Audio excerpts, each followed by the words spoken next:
Surgeon reacts.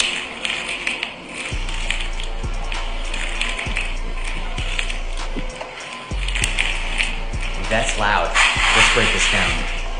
Okay, that was pretty loud, and this person listed that they had 3 knee surgeries in the past, so this popping and cracking is likely due to scar tissue in the knee. However, popping and cracking in the knee by itself does not necessarily mean that you have any scar tissue or anything wrong. So normal people can get popping and cracking in the knee, have nothing wrong, so it depends.